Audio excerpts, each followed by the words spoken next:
नमस्कार दोस्तों, आप देख रहे हैं विद्या गुरु और इस वीडियो में आपके लिए अक्टूबर के 3rd वीक में जो करंट अफेयर्स बने हैं उनको यहाँ पर हम डिस्कस करेंगे। इसमें सारे टॉपिक कवर किए जाएंगे, चाहे वो नेशनल हो, इंटरनेशनल हो, डिफेंस से रिलेटेड, अपॉइंटमेंट से रिलेटेड, कोई अवार्ड दिया गया हो, अभी रिसेंटली में नोबल प्राइज़ भी दिया गया है, उसको भी चर्चा करेंगे। साथ साथ एशियन गेम्स की चर्चा होगी और भी जो इम्पॉर्टेंट टॉपिक हैं सभी को यहाँ पर हम डिस्कस करने वाले हैं। तो अगर आपको ये वीडियो अच्छी लगे, इन्फॉर्मेटिव लगे, तो आपसे अनुरोध करता हूँ वीडियो को लाइक कर दीजिएगा, चैनल को सब्सक्राइब कर लीजिएगा और एटलीस्ट अपने कुछ दोस्तों तक वीडियो को शेयर ज़रूर कीजिएगा।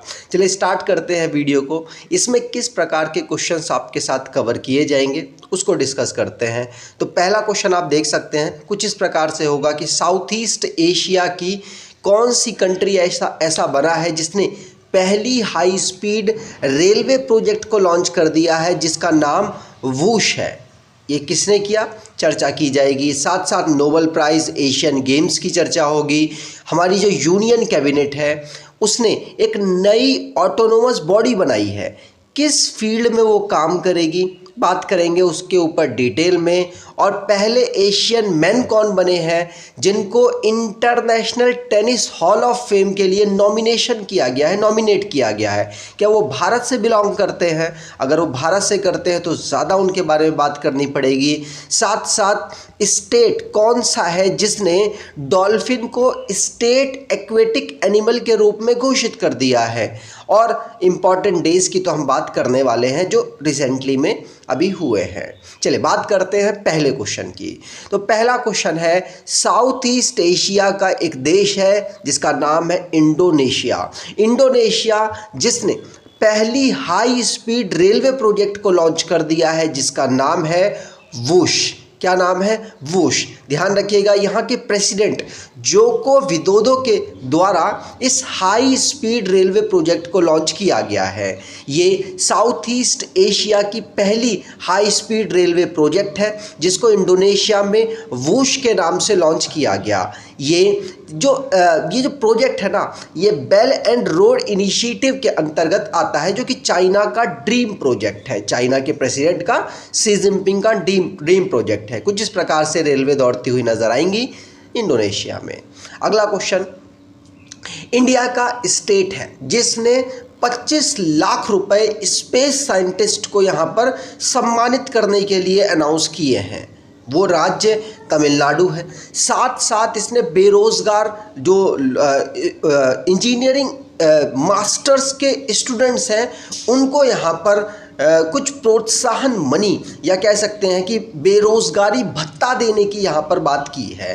तो ये राज्य तमिलनाडु है। ध्यान रखिएगा, तमिलनाडु ने रिसेंटली में जो स्पेस से जुड़े हुए साइंटिस्ट हैं उनको 25 लाख रुपए और पोस्ट ग्रेजुएटेड जो इंजीनियरिंग स्टूडेंट हैं उनको, जो कि साइंटिफिक फील्ड से जुड़े हुए हैं, उनको यहाँ पर स्कॉलरशिप के माध्यम से कुछ पैसा प्रोवाइड कराने की बात कही है। तो ध्यान रखिएगा, ये राज्य तमिलनाडु होगा। M.K. स्टालिन के द्वारा साइंटिस्टों को तो पैसा और सम्मान दिया जा चुका है। कौन से साइंटिस्ट हैं? तो टोटल यहाँ पर 9 साइंटिस्टों को सिलेक्ट किया गया है इनिशियली, जिसमें 25 लाख रुपए उनको दिए गए हैं। कौन कौन? जो अभी रिसेंटली में चंद्रयान 3 में चर्चाओं में रहे साइंटिस्ट हैं उनको यहाँ पर सिलेक्ट किया गया और जो फेमस साइंटिस्ट हैं उनको। तो यहाँ पर इसरो के चेयरमैन के सिवान जो चंद्रयान 1 और चंद्रयान 2 से जुड़े हुए थे। साथ साथ प्रोजेक्ट डायरेक्टर है कौन? मैलास्वामी अन्नादुरई, ये साइंटिस्ट। साथ साथ इसरो से ही जुड़े हुए हैं वी नारायणन, इनको।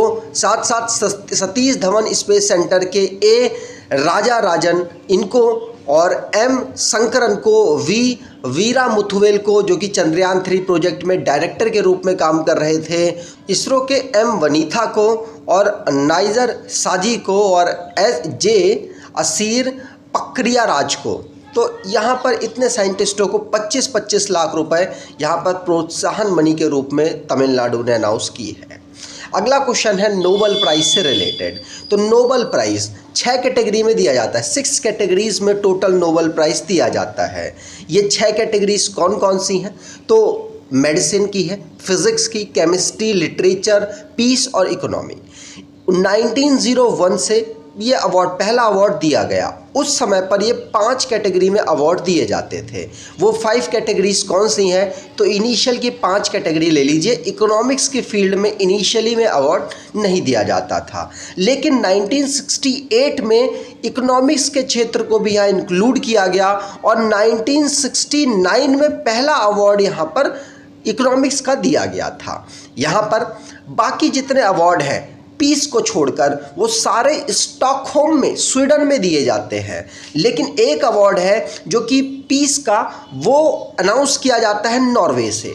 तो ध्यान रखिएगा, 5 अवार्ड कौन से? पीस को हटाकर बाकी सभी स्वीडन से अनाउंस होते हैं और पीस वाला नॉर्वे से अनाउंस होता है। ध्यान रखिएगा, पूछा जा सकता है। अब बात करते हैं इस साल के जो विजेता हैं नोबेल प्राइज़ के। तो नोबेल प्राइज़ के जो विजेता मेडिसिन या फिर फिजियोलॉजी की बात करें तो ये कैटलीन जो कि हंगरी से बिलोंग करती हैं और ड्रू विसमैन जो कि यूएसए से बिलोंग करते हैं। इन दोनों पर्सन को दिया गया। क्यों दिया गया?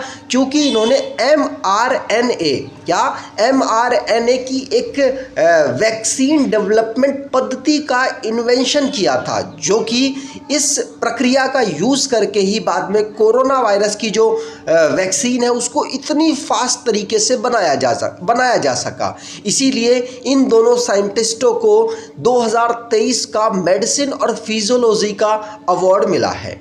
अगर बात करें केमिस्ट्री के क्षेत्र की तो इसमें 3 साइंटिस्टों को यह अवार्ड मिला, जो कि तीनों के तीनों यूएसए से बिलोंग करते हैं, जिनका नाम मोंगी बवेंडी है, लुइस ब्रूस है और एलेक्सी एकिमोव है। ये तीनों साइंटिस्टों को यहाँ पर केमिस्ट्री के क्षेत्र में अवार्ड मिला है।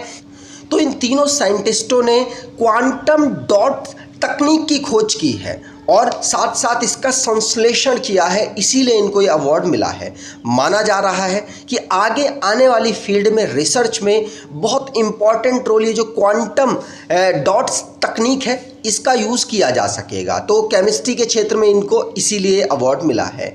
अगर बात करें फिज़िक्स की तो फिज़िक्स में भी 3 साइंटिस्टों को अवार्ड मिला, जिनका नाम पियरे अगोस्टिनी है और फ्रेंस ग्रॉस है और एनी एल हुलियर है। अगर एगोस्टिनी की बात करें तो यूएसए से बिलोंग करते हैं और हंगरी से क्रॉस बिलोंग करते हैं और एनी एल ह्यूलियर जो कि फ्रांस से बिलोंग करते हैं। इनको किस लिए अवार्ड मिला है? तो फिज़िक्स के क्षेत्र में इन्होंने जो मैटर होते हैं उनमें इलेक्ट्रॉन की जो स्पीड है उसको अध्ययन किया है और उसको अध्ययन करने के लिए इन्होंने एटो सेकेंड का यूज़ किया है। एटो सेकेंड मतलब 10⁻⁻18 सेकंड का इन्होंने यूज़ किया है। इसीलिए माना जा रहा है इतने कम सेकंड में इन्होंने रिसर्च की है, इतने कम सेकंड में इलेक्ट्रॉन की मूवमेंट का इन्होंने रिसर्च किया है, इसीलिए इनको ये अवार्ड मिला है। और आगे चल के ये भी बहुत सारे मटेरियल्स जो कि ह्यूमन के लिए इम्पॉर्टेंट होंगे उनको बनाने में मदद कर सकता है। साथ साथ इकोनॉमिक्स के क्षेत्र में क्लॉडिया गोल्डन को अवार्ड मिला है। ये अमेरिका से बिलोंग करते हैं। इनको क्यों ये अवार्ड मिला है? तो क्लॉडिया गोल्डन की बात करें तो इन्होंने ना जो वुमेन्स का पार्टिसिपेशन होता है लेबर वर्क में, उसमें वुमेन्स का पार्टिसिपेशन किस प्रकार से रहा है पिछले कुछ इतिहास में, उसको स्टडी किया है। लगभग कहा जा रहा है 200 साल की इन्होंने स्टडी की है और ह्यूमन में जो वुमेन्स का पार्टिसिपेशन है लेबर्स में, उनकी बात यहाँ पर उनके लिए इन्होंने डिस्कस किया है और उसका पैटर्न बताने की कोशिश की है। साथ साथ नोबेल प्राइज़ लिटरेचर की फील्ड में बात करें तो जॉन फॉसे को मिला है। ये नॉर्वे से बिलोंग करते हैं। जॉन फॉसे जिनकी जो लेखन है वो लोगों को प्रेरित करती है और लगातार प्रेरित करती आ रही है, इसीलिए इनको लिटरेचर की फील्ड में अवार्ड मिला।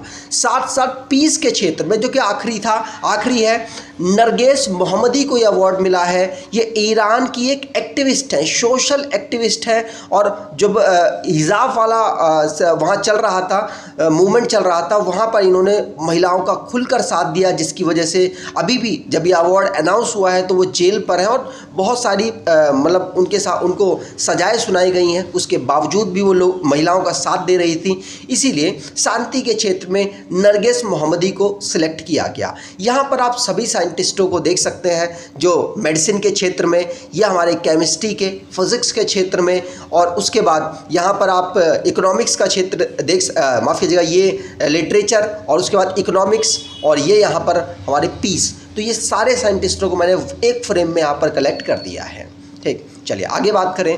अगला क्वेश्चन है एशियन गेम्स से। तो एशियन गेम्स पहली बार ऐसा हुआ है जब भारत ने यहाँ पर 107 मेडल यहाँ पर जीत लिए हैं, और एशियन गेम्स में 107 मेडल जीतना एक अपने में जो भारतीयों के लिए बहुत ही इम्पॉर्टेंट और खेल को आगे बढ़ाने के लिए बहुत इम्पॉर्टेंट है, जिसमें बहुत सारे मतलब जो बड़े बड़े प्लेयर थे सभी ने ऑलमोस्ट यहाँ पर गोल्ड मेडल जीता है। नीरज चोपड़ा की मैं बात कर रहा हूँ, कबड्डी, जो कि दोनों चाहे वुमेन्स हो चाहे मेंस हो, दोनों टीम ने यहाँ पर गोल्ड जीता। क्रिकेट को शामिल किया गया, क्रिकेट में भी भारत की चाहे महिला टीम हो चाहे फिर पुरुष की टीम हो, उन्होंने भी गोल्ड जीता। बैडमिंटन में भारत ने पहली बार गोल्ड जीता मिक्स्ड फॉर्म में, और भी बहुत फील्ड में, जेवलिन थ्रो में आपने देखा ही, जेवलिन थ्रो में महिला ने, अन्नू कुमारी उनका नाम है, उन्होंने भी गोल्ड जीता, और नीरज चोपड़ा ने भी गोल्ड जीता। तो बहुत बड़े बड़े खिलाड़ियों ने यहाँ पर गोल्ड सभी ने ऑलमोस्ट गोल्ड जीते हैं, और 28 गोल्ड मेडल भारत को मिला, 38 सिल्वर मेडल और 41 ब्रॉन्ज मेडल मिला, और 107 मेडल के साथ भारत 4th पोजीशन पर रहा है। ये अपने में ही हाईएस्ट परफॉर्मेंस भारत ने किया है। इसको ऑर्गेनाइज कहाँ कराया गया था? चाइना के होंगजू में इसे ऑर्गेनाइज कराया गया था। वैसे इसको 2022 में ऑर्गेनाइज कराना था, लेकिन 2023 में कोरोना वायरस की वजह से चाइना ने इसको शिफ्ट किया है। ध्यान रखिएगा, इससे पहले 2018 4 साल के अंतराल में इसे ऑर्गेनाइज कराया जाता है। 2018 में एशियन गेम्स को जकार्ता में ऑर्गेनाइज कराया गया, जहां पर भारत ने 70 मेडल जीते थे और 16 उनमें से गोल्ड मेडल थे। पहली बार इसको ऑर्गेनाइज कहाँ कराया गया? तो भारत में ही इसको पहली बार ऑर्गेनाइज कराया गया था 1951 में।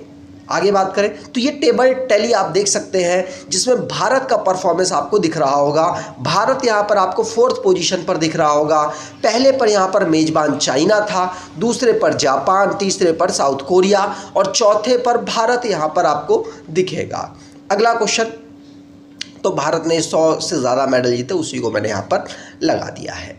अगला क्वेश्चन है, पहली वुमेन जिनको global India award Canada India foundation के द्वारा दिया गया, तो कौन है ये सुधा मूर्ति है। कौन? तो सुधा मूर्ति से नाम आपको याद आ रहा होगा, नारायण मूर्ति, NR नारायण मूर्ति, जो कि को फाउंडर हैं इन्फोसिस के। ये वाइफ है सुधा मूर्ति जी, उनकी वाइफ है। ध्यान रखिएगा, ये एक ऑथर है और फिलैंथ्रोपिस्ट है, जिनको global India award Canada India foundation के द्वारा मिला है, और ऐसा पाने वाली ये पहली फीमेल बनी है, इसीलिए इंपॉर्टेंट है। यहाँ पर आप इनको देख सकते हैं, सुधा मूर्ति जी को। अगला क्वेश्चन, 11th एडिशन संप्रति नाम की एक एक्सरसाइज होती है भारत और बांग्लादेश के बीच में। भारत और बांग्लादेश मिलकर इस एक्सरसाइज को करते हुए 11वीं बार ऑर्गेनाइज कर रहे हैं। इसे उमरोई मेघालय, भारत की मिलिट्री और बांग्लादेश की मिलिट्री इसमें पार्टिसिपेट करती है, और इसको इस साल उमरोई मेघालय में ऑर्गेनाइज कराया गया। 3 अक्टूबर से इसे स्टार्ट किया गया और अगले 14 दिन तक ये चलने वाला है। ठीक, आगे बात करें। अगला क्वेश्चन है, किस स्टेट में फ्लैश फ्लड वहाँ पर देखा गया? क्योंकि वहाँ पर ग्लेशियर फट गए थे। ग्लेशियर फटने की वजह से रिवर में ओवरफ्लो हो गया, उसकी वजह से वहाँ पर बाढ़ देखी गई, और ऐसा सिक्किम में देखा गया। सिक्किम में पूछा जा सकता है कौन सी नदी बहती है जिसकी वजह से अभी रिसेंटली में बाढ़ आ गई, तो तीस्ता रिवर बेसिन पर ऐसा हुआ है। ध्यान रखिएगा, ये सिर्फ आपको बताने की इंफॉर्मेशन थी। अगला क्वेश्चन, वैसे सिक्किम भारत में आज़ादी के समय पर नहीं जुड़ा था, वो 1975 में भारत में इंक्लूड हुआ था राज्य के रूप में। अगला क्वेश्चन, यूनियन कैबिनेट ने अभी रिसेंटली में नई ऑटोनोमस बॉडी अनाउंस की है, जिसका नाम है मेरा युवा भारत। एमवी भारत के नाम से एक ऑटोनोमस बॉडी अनाउंस की है जो कि यूथ के डेवलपमेंट और यूथ को आगे लाने के लिए काम करेगी, यूथ को लीड कराने के, लीड को डेवलप करने के लिए काम करने वाली है। तो मेरा युवा भारत यूनियन कैबिनेट के द्वारा इसको अप्रूव किया गया और ऑटोनोमस बॉडी के रूप में इसको डेवलप किया गया, जो हमारे जो यूथ हैं उनको यहाँ पर डेवलपमेंट का काम करने वाली है। इसको राष्ट्र को, हमारे जो देश है, इसको समर्पित कब किया जाएगा? तो 31 अक्टूबर को सरदार वल्लभ भाई पटेल जी का बर्थ एनिवर्सरी होती है, उसी दिन राष्ट्र को इसे समर्पित कर दिया जाएगा। आगे बात करें तो इसको लॉन्च किसने किया है? तो हमारे खेल मंत्री और ब्रॉडकास्टिंग के मिनिस्टर हैं अनुराग ठाकुर जी, उनके द्वारा इसे लॉन्च किया गया। अगला क्वेश्चन, इंडियन एयरफोर्स ने 72 साल बाद अपना नया फ्लैग लॉन्च कर दिया है, मतलब अपना फ्लैग चेंज कर दिया है, जिसमें अशोक पिलर, हिमालयन ईगल और जो इंडियन एयरफोर्स का मोटो है वो यहाँ पर इंक्लूड किया गया। इंडियन एयरफोर्स का मोटो संस्कृत में है नभः स्फुटम दीप्तम। दीप्तम, ये 3 वर्ड हैं जिनको इंडियन एयरफोर्स ने अपने फ्लैग में इंक्लूड किया है, और अशोक पिलर और हिमालयन ईगल भी इसमें अवेलेबल है। अशोक पिलर के साथ यहाँ पर सत्यमेव जयते देवनागरी स्क्रिप्ट में लिखा हुआ है। ठीक, यहाँ पर आप देख सकते हैं वी.आर. चौधरी जी को, जो कि यहाँ पर लॉन्च कर रहे हैं अपने नए फ्लैग को। वी.आर. चौधरी जी कौन है? विवेक राम चौधरी जी कौन है? तो ये भारत के एयर चीफ मार्शल है, ये इस समय पर हमारी जो एयरफोर्स है उसको लीड कर रहे हैं। जो भारतीय एयरफोर्स है, इसने अपना फ्लैग कब लॉन्च किया था? तो 1951 में किया था, और अब उसके बाद दोबारा से अपने फ्लैग को चेंज कर रहे हैं। अगला क्वेश्चन, ओडीआई वर्ल्ड कप हो रहा है, आपको पता है वनडे क्रिकेट 50-50 ओवर का वर्ल्ड कप हो रहा है। वर्ल्ड कप भारत में ऑर्गेनाइज कराया जा रहा है 2023 में, और इसमें सारी टीम, ऑलमोस्ट 10 टीम्स यहाँ पर पार्टिसिपेट कर रही हैं। इसमें सबसे हाईएस्ट चेस किया, वैसे बहुत सारे और भी रिकॉर्ड बने हैं, लेकिन यहाँ पर सबसे इंपॉर्टेंट क्वेश्चन यही है कि किस टीम ने सबसे हाईएस्ट चेस कर दिया। तो ये टीम है पाकिस्तान की। पाकिस्तान ने श्रीलंका के खिलाफ खेलते हुए हाईएस्ट चेस किया है वर्ल्ड कप में। अभी तक कभी ऐसा नहीं हुआ कि 344 रन को चेस कर लिया गया हो, लेकिन पाकिस्तान ने ऐसा कर दिया है, इसीलिए इंपॉर्टेंट है, ध्यान रखिएगा। तो पाकिस्तान ने वर्ल्ड कप का हाईएस्ट चेस कर लिया है। वैसे आप कहेंगे ठीक है, तो क्या ये सब पूरे ओवरऑल जो 50-50 ओवर का मैच होता है उसका हाईएस्ट चेस है? नहीं। 50-50 ओवर की बात करें तो साउथ अफ्रीका के पास ये रिकॉर्ड अवेलेबल है। उसमें रिकॉर्ड में क्या है? रिकॉर्ड में है कि ऑस्ट्रेलिया, जिस टीम ने खेलते हुए 432 रन बनाए थे, और उसके बाद साउथ अफ्रीका ने उस रन को भी चेस कर दिया 50-50 ओवर के गेम में, तो वो सबसे हाईएस्ट है। लेकिन वर्ल्ड कप की बात करें तो वर्ल्ड कप में पाकिस्तान ने रिकॉर्ड बना दिया है। ठीक, अगला क्वेश्चन है, उत्तर प्रदेश के चीफ मिनिस्टर ने स्टैचू फ्रीडम फाइटर राजा राव रामबख्श सिंह का जो स्टैचू है उसको अनवील किया है, और ये यूपी के उन्नाव डिस्ट्रिक्ट में अनवील किया गया है। ध्यान रखिएगा, आपसे पूछा जा सकता है, स्टेट लेवल के एग्जाम में आपसे ज़रूर पूछा जा सकता है।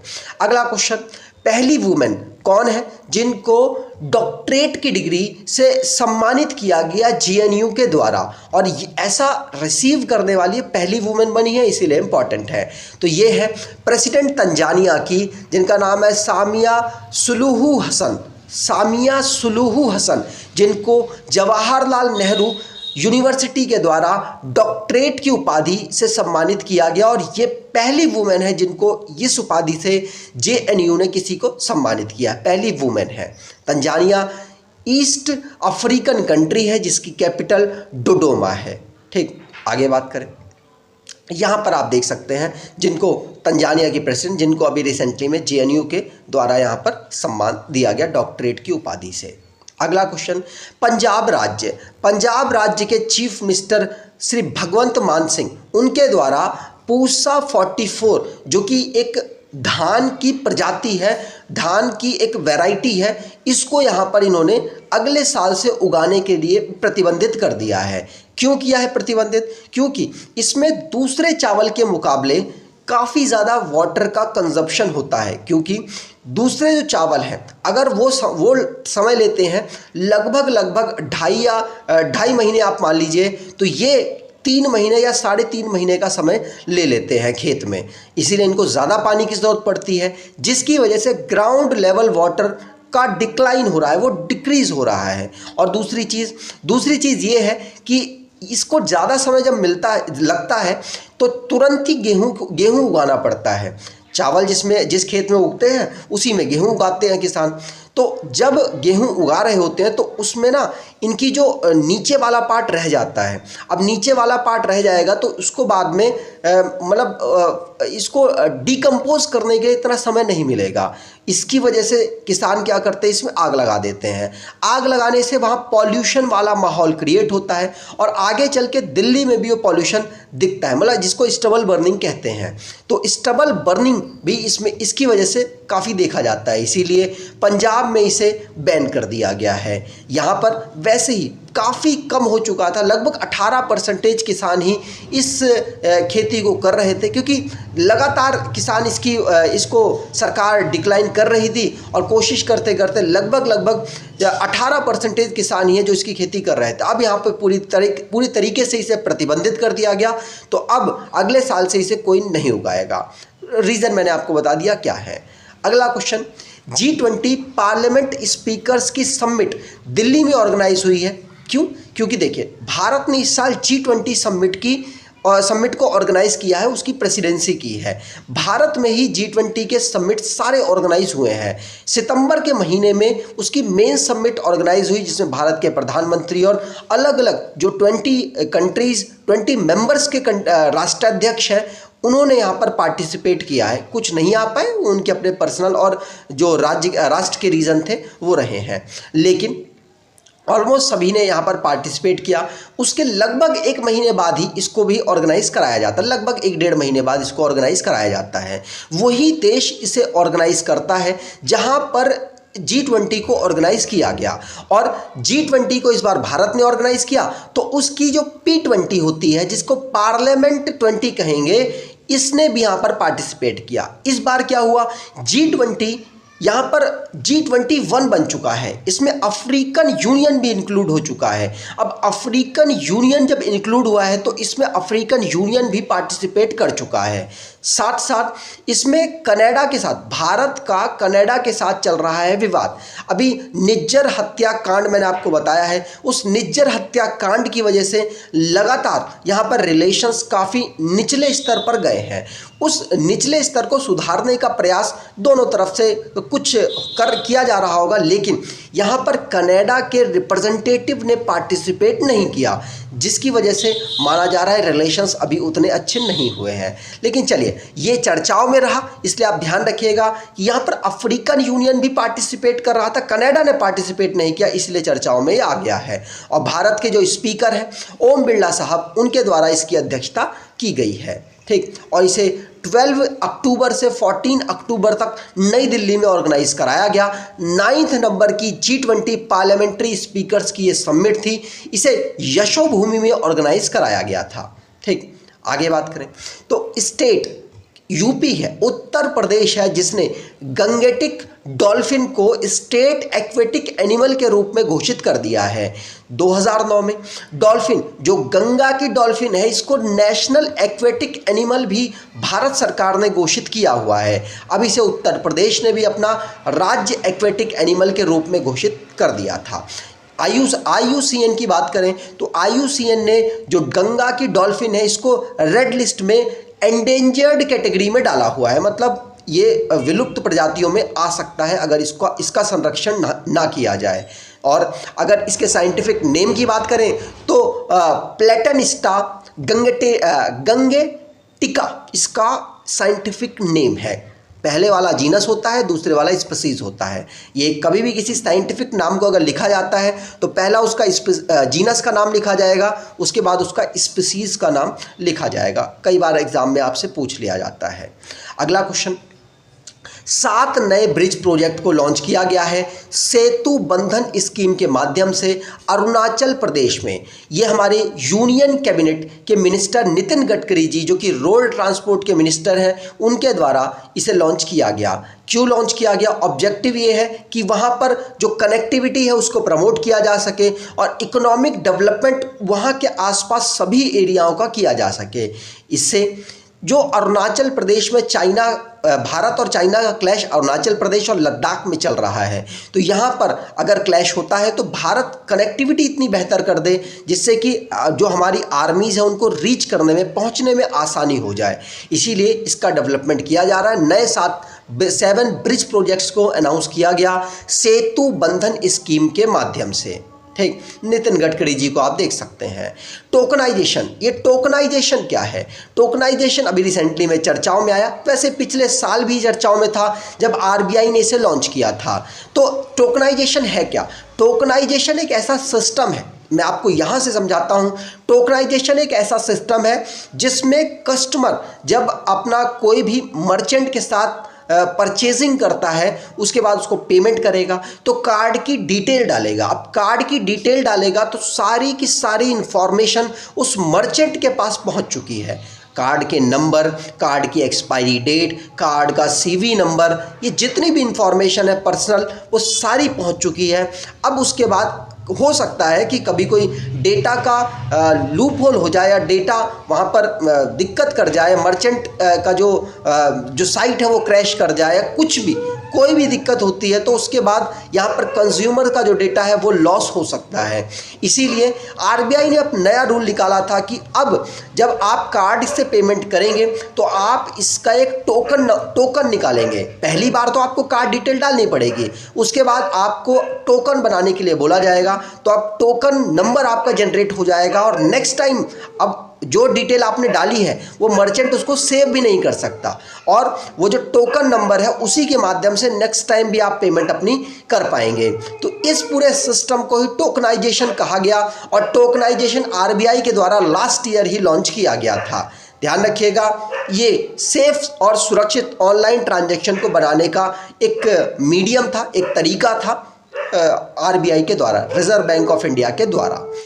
अगला क्वेश्चन है, हमास और इजराइल के बीच में अभी रिसेंटली में आपने सुना है कि वॉर जैसी सिचुएशन आ चुकी है।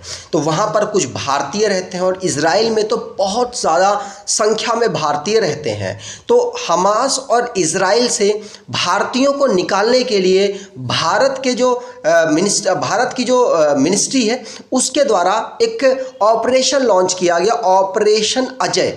बहुत बार भारत सरकार ने दूसरे देशों में जब भारतीय फंस जाते हैं तो उनको निकालने के लिए इस प्रकार के कैंपेन को लॉन्च करती है। तो ऑपरेशन अजय के माध्यम से एक इनिशिएटिव है जिसके माध्यम से जो इजराइल और हमास में भारत के लोग फंसे हुए हैं उनको वहाँ से निकालने की जद्दोजहद चल रही है और वहाँ से बहुत सारे लोगों को लाया जा चुका है। माना जा रहा है कि लगभग 18,000 इंडियंस इजराइल में रह रहे हैं और एस जयशंकर ने कहा है कि वहाँ से हम लोगों को निकालने के लिए ऑपरेशन अजय को लॉन्च कर चुके हैं। एस जयशंकर साहब कौन है? तो भारत के ये फॉरेन मिनिस्टर हैं, ध्यान रखिएगा। इससे पहले भी भारत ना बहुत सारे ऑपरेशंस लॉन्च कर चुका है। कौन कौन से? तो ऑपरेशन अजय कब लॉन्च किया गया? हमास और इजराइल के कॉन्फ्लिक्ट के समय लॉन्च किया गया अभी। और ऑपरेशन कावेरी ये भी 2023 में जब सूडान में गृह युद्ध चल रहा था, उस समय पर सिविल वॉर जब इंटरनल चल रहा था तो वहाँ से लोगों को निकालने के लिए ऑपरेशन कावेरी लॉन्च किया गया। उसके पहले ऑपरेशन गंगा 2022 में लॉन्च किया गया जब रशिया ने यूक्रेन पर अटैक कर दिया था। तो यूक्रेन में जो भारतीय फंसे थे वहाँ से भारतीयों को निकालने के लिए ऑपरेशन गंगा और ऑपरेशन राहत यमन में जब कॉन्फ्लिक्ट चल रहा था उस समय पर लॉन्च किया था 2015 में। ठीक, आगे बात करें तो एक तमिल राइटर है जिनको सरस्वती सम्मान से सम्मानित किया गया, जिनका नाम शिव शंकरी है। 2022 का ये अवार्ड है जो अभी इनको दिया गया है। इनकी एक ऑटोबायोग्राफी है सूर्य बम शाम के लिए इनको ये अवार्ड मिला है। याद रखिएगा शिव शंकरी जी को, यहाँ पर आप शिव शंकरी जी को देख सकते हैं। अगला क्वेश्चन, वर्ल्ड एथलेटिक्स के द्वारा athlete of the year award से किस भारतीय को नॉमिनेट किया गया है? तो ये है नीरज चोपड़ा। ध्यान रखिएगा, नीरज चोपड़ा को वर्ल्ड एथलेटिक्स के द्वारा नॉमिनेशन मिला है male athlete of the year award 2023 के लिए। याद रखिएगा, इन्होंने भारत को वर्ल्ड चैंपियनशिप में गोल्ड मेडल जिताया। इन्होंने टोक्यो ओलंपिक जो है वहाँ पर भारत को गोल्ड मेडल जिताया। साथ साथ इन्होंने कॉमनवेल्थ में तो इन्होंने पार्टिसिपेट ही नहीं किया। कॉमनवेल्थ जो कि बर्मिंघम में हुआ है 2022 में, वो इंग्लैंड में, वहाँ पर इन्होंने पार्टिसिपेट नहीं किया, इंजरी थी इनको। और अब इन्होंने एशियन गेम्स में भी इन्होंने भारत को गोल्ड मेडल जिताया है और लगातार भारत को ये गोल्ड मेडल ही जिता रहे हैं। इसीलिए इनको एथलीट ऑफ द ईयर के लिए अनाउंस किया गया है वर्ल्ड एथलेटिक्स के द्वारा। अगला क्वेश्चन, तो भारत की इकलौती PSU कंपनी है, महारत्न कंपनी है ये, जिसको अनाउंस किया गया है वर्ल्ड बेस्ट एम्प्लॉयर 2023 की लिस्ट में फोर्ब्स ने इसमें NTPC इकलौती भारत की PSU है जिसको यहाँ पर इंक्लूड किया गया। इसको 261 रैंकिंग मिली है टोटल 700 कंपनीज में। ध्यान रखिएगा, NTPC national thermal power corporation limited, ये भारत की एक महारत्न कंपनी है जो कि भारत को ऊर्जा के क्षेत्र में एक बड़े नाम के रूप में काम कर रही है। भारत में टोटल इस समय पर 13 महारत्न और 13 नवरत्न कंपनियां हैं, ध्यान रखिएगा। NTPC की बात करें तो 1975 में इसे फाउंड किया गया, नई दिल्ली में इसका हेडक्वार्टर, और गुरदीप सिंह इसके चेयरमैन और MD हैं। ठीक, अगर लिस्ट की बात करें पूरे लिस्ट में, तो इसमें इकलौती ऐसी PSU है जिसको इस लिस्ट में इंक्लूड किया गया है। अगला क्वेश्चन, ओलंपिक गेम्स आपको पता है हर 4 साल के अंतराल में इसे ऑर्गेनाइज कराया जाता है। 1896 से पहली बार इसे ऑर्गेनाइज कराया गया और तब से 4 साल के अंतराल में विश्व युद्ध हटा दिए जाए तो उस समय को छोड़कर बाकी हर 4 साल के अंतराल में इनको ऑर्गेनाइज कराया गया है। विश्व युद्ध 2 हुए उस समय पर हटाकर। अगर बात करें ओलंपिक गेम्स की, तो ओलंपिक गेम्स में पहली बार ऐसा हो रहा है कि क्रिकेट को इंक्लूड करने की बात की जा रही है इंटरनेशनल ओलंपिक कमेटी के द्वारा। अगर इंटरनेशनल ओलंपिक कमेटी की बात करें तो इसे 1894 में बनाया गया था और इसके द्वारा ये अनाउंस किया गया है कि क्रिकेट को भी हम इंक्लूड करेंगे ओलंपिक गेम्स में। कब से इंक्लूड करेंगे? तो 2028 में होगा लॉस एंजलिस में, वहाँ पर इसको इंक्लूड किया जाएगा। तो लॉस एंजलिस में 2028 में क्रिकेट को भी इंक्लूड किया जाएगा, ऐसा इंटरनेशनल ओलंपिक कमेटी के प्रेसिडेंट थॉमस बाच का कहना है। वैसे क्रिकेट के अलावा अन्य 4 गेमों को भी यहाँ पे इंक्लूड किया गया। क्रिकेट का फॉर्मेट T20 का होगा, बेसबॉल को, फ्लैग फुटबॉल को, स्क्वैश को और लैक्रोस को यहाँ पर शामिल किया जाएगा। टोटल 5 गेमों को यहाँ पर इंक्लूड किया जाएगा लॉस एंजलिस में। ठीक, आगे बात करें, अभी 2024 में जो पेरिस फ्रांस में ओलंपिक ऑर्गेनाइज किया जाएगा, टोक्यो के बाद अगले 4 साल बाद यहाँ पर होने वाला है। इंडिया की रैंक ग्लोबल हंगर इंडेक्स 2023 में कितनी रही? तो टोटल भारत की रैंक 111 रही है। भारत की रैंक लगातार खराब ही लगभग होती जा रही है और भारत ने इसकी कंप्लेन भी की है क्योंकि भारत की रैंक ना पाकिस्तान से भी नीचे दिखाई गई है, बांग्लादेश से भी नीचे दिखाई गई है, इसीलिए यहाँ पर श्रीलंका से भी नीचे दिखाई गई है। तो इसीलिए भारत ने यहाँ पर कंप्लेन की है कि आप सही से सर्वे किया कीजिए, उसके बाद रिपोर्ट तैयार किया कीजिए, क्योंकि भारत की रैंक 125 कंट्रीज़ में 111 दिखाई गई है। इसमें भारत को स्कोर 100 में से 28.7 दिया गया, जो कि सीरियस कैटेगरी, हंगर की इनकी एक कैटेगरीज है, उनमें सीरियस कैटेगरी में डाला गया है। लगातार भारत यहाँ पर कंप्लेन कर रहा है कि हमारे यहाँ जो हंगर की सिचुएशन है वो कम होती जा रही है, लेकिन रैंकिंग उसी प्रकार से खराब भी हंगर इंडेक्स के माध्यम से दिखाई जा रही है। भारत की यहाँ पर रैंक सिर्फ अफ्रीकन जो कंट्रीज़ हैं उनसे बेहतर दिखाई गई है। वैसे भारत की यहाँ पर रैंकिंग प्रीवियस ईयर की भी बात कर लें तो इस बार तो 111 है, पिछली बार 107 थी, उससे पहले 101 थी, उसके पहले 94 और उससे पहले 102। किसी में भी आप ये मत सोचिएगा अच्छी है, क्योंकि कंट्रीज़ भी देख लीजिएगा, जिस प्रकार से भारत की रैंक कम है उस प्रकार से टोटल कंट्रीज़ भी यहाँ पर कम है। ठीक। अगला क्वेश्चन है 16th एग्रीकल्चर साइंस कांग्रेस को कहाँ ऑर्गेनाइज कराया गया? तो इसे पुरुषोत्तम रूपाला जी के द्वारा इनॉग्रेट किया गया और इसे 10 अक्टूबर को ऑर्गेनाइज कराया गया और इसे कोच्चि में ऑर्गेनाइज कराया गया है। कहाँ? केरल के कोच्चि में इसे ऑर्गेनाइज कराया गया, ध्यान रखिएगा। और भारत के अलावा इसमें जो इंटरनेशनल कंट्रीज़ हैं बहुत सारी, उन्होंने भी पार्टिसिपेट किया है।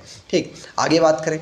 अगला क्वेश्चन है हमास में जो लड़ाई चल रही है उसमें इजराइल ने क्या कोडवर्ड रखा है? हो सकता है आपसे पूछ लिया जाए।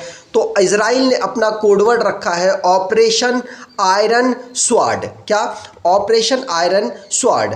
और ये हमास के अगेंस्ट इजराइल ने ऐसा कोड रखा है, पूछा जा सकता है, ध्यान रखिएगा। ठीक, आगे बात करें इजराइल की। तो इजराइल की कैपिटल जेरूसलम है, इज़ाक हर्जोग प्रेसिडेंट है, बेंजामिन नेतन्याहू प्राइम मिनिस्टर और न्यू शेकेल यहाँ की करेंसी है। अगला क्वेश्चन, श्रेष्ठ नाम की एक स्कीम चलाई गई है गवर्नमेंट ऑफ इंडिया के द्वारा। क्या है ये स्कीम? इसमें शेड्यूल कास्ट के जो स्टूडेंट्स आते हैं, जो बच्चे आते हैं, उनको यहाँ पर जो उसी स्कूल में हॉस्टल में रखकर पढ़ाने की स्कीम ये चलाई गई है। श्रेष्ठ का मतलब यहाँ पर आप residential education scheme for students in high school in targeted area. इसमें एग्ज़ाम लिया जाएगा एनटीए के माध्यम से, स्टूडेंट्स को सिलेक्ट किया जाएगा, शेड्यूल कास्ट के स्टूडेंट्स को, और उसके बाद उनको रेजिडेंशियल एजुकेशन दी जाएगी श्रेष्ठ स्कीम के माध्यम से। ध्यान रखिएगा, भारत सरकार ने इसे लॉन्च किया है। हुरून इंडिया रिच लिस्ट की बात करें तो इसमें भारत के इकलौते पर्सन मुकेश अंबानी को टॉप 10 पोजीशन में रैंकिंग मिली है। तो मुकेश अंबानी, जिन्होंने गौतम अडानी को पीछे छोड़ दिया रिचेस्ट लिस्ट में, ध्यान रखिएगा। और यहाँ पर अगर दुनिया में पहली पोजीशन की बात करें तो इलॉन मस्क और जेफ बेजोस दूसरे पर, बर्नार्ड अर्नोल्ट तीसरे पर, और भारत के मुकेश अंबानी यहाँ पर 9th पोजीशन पर अवेलेबल है। अब इम्पॉर्टेंट डेज को भी डिस्कस कर लेते हैं, जैसे कि इंडियन एयर फोर्स डे हम कब ऑब्जर्व करते हैं? तो इसकी 91st एनिवर्सरी ऑब्जर्व की गई और ये 8 अक्टूबर को हम ऑब्जर्व करते हैं, 8 अक्टूबर को ऑब्जर्व करते हैं। और क्यों? क्योंकि 8 अक्टूबर 1932 को हमने इंडियन एयरफोर्स को फाउंड किया था रॉयल इंडियन एयरफोर्स के माध्यम से। बाद में इसका नाम चेंज किया गया और रॉयल को हटाकर जब आज़ादी मिली हमको इंडियन एयरफोर्स रह गया था। पहले इसके चीफ की बात करें तो सर थॉमस एल मिर्ट्स यहाँ के इसके पहले चीफ थे और बाद में कुछ भारतीय अभी इस समय पर VR चौधरी जी हैं जो कि 27वें नंबर के हैं। अगला क्वेश्चन, वर्ल्ड पोस्ट डे हम कब ऑब्जर्व करते हैं? तो वर्ल्ड पोस्ट डे हम 9 अक्टूबर को ऑब्जर्व करते हैं। 9 अक्टूबर को ही यूनिवर्सल पोस्टल यूनियन को 1874 में फाउंड किया गया था, जो कि स्विस की कैपिटल बर्न में अवेलेबल है। याद रखिएगा 9 अक्टूबर से लेकर 15 अक्टूबर तक हम नेशनल पोस्टल वीक भी ऑब्जर्व करते हैं। आगे बात करें तो वर्ल्ड आर्थराइटिस डे हम कब ऑब्जर्व करते हैं? तो वर्ल्ड आर्थराइटिस डे की बात करें तो 12 अक्टूबर को हम इसे ऑब्जर्व करते हैं। 12 अक्टूबर से लेकर 12 अक्टूबर 1996 में पहली बार इसे ऑब्जर्व किया गया था, जिससे कि जो गांठ, जो गठिया वाली बीमारी होती है जिसमें बहुत दर्द होता है, सूजन आती है और स्वेलिंग होने लग जाती है, तो उससे रिलेटेड जो अवेयरनेस है बताने के लिए लोगों को इसे ऑब्जर्व किया जाता है। क्योंकि हमारी जो बोन्स है उसके पास जो बीच में मसल्स है, जो जहाँ जुड़ाव है वहाँ यूरिक एसिड इंक्रीज हो जाता है, जिसकी वजह से पेन महसूस होता है। अगला question, international day of the girl child हम कब ऑब्जर्व करते हैं? तो ये हम 11 अक्टूबर को ऑब्जर्व करते हैं। 2012 से हम इस डे को लगातार ऑब्जर्व कर रहे हैं और international day of the girl child observe करने का मेन मकसद ये है कि लड़कियों के जो बच्चियां हैं उनके जीवन में सुधार के लिए जो लोग हैं, जो सोसाइटी है, उसको प्रमोट किया जाए, उसको उतना ही हक दिया जाए जिस प्रकार से एक बॉय बच्चे को दिया जाता है, उसी प्रकार से गर्ल बच्चे को भी दिया जाए। और यूनाइटेड नेशन के द्वारा इसको 2011 में अनाउंस किया गया था, बाद में पहली बार इसको 2012 में ऑब्जर्व किया गया। यहाँ पर आप इससे कंफ्यूज मत होइएगा कि नेशनल गर्ल चाइल्ड डे कब ऑब्जर्व होता है, तो ध्यान रखिएगा नेशनल गर्ल चाइल्ड डे 14 जनवरी को ऑब्जर्व होता है। ठीक, अगला क्वेश्चन, वर्ल्ड नेचुरल डे कब ऑब्जर्व होता है, तो 3 अक्टूबर को हर साल ऑब्जर्व होता है, जिसकी theme forest and livelihood sustaining people and planet रखी गई है। ठीक, आगे बात करें तो वर्ल्ड एनिमल वेलफेयर डे कब ऑब्जर्व होता है, तो 4 अक्टूबर को ऑब्जर्व होता है, जिसकी theme great of small love them all रखी गई है। ध्यान रखिएगा वर्ल्ड एनिमल डे। अब अगर आपको ये वीडियो अच्छी लगी हो तो आपसे अनुरोध करूंगा वीडियो को लाइक कर दीजिएगा, चैनल को सब्सक्राइब कर लीजिएगा और एटलीस्ट अपने कुछ दोस्तों तक वीडियो को शेयर ज़रूर कीजिएगा। धन्यवाद।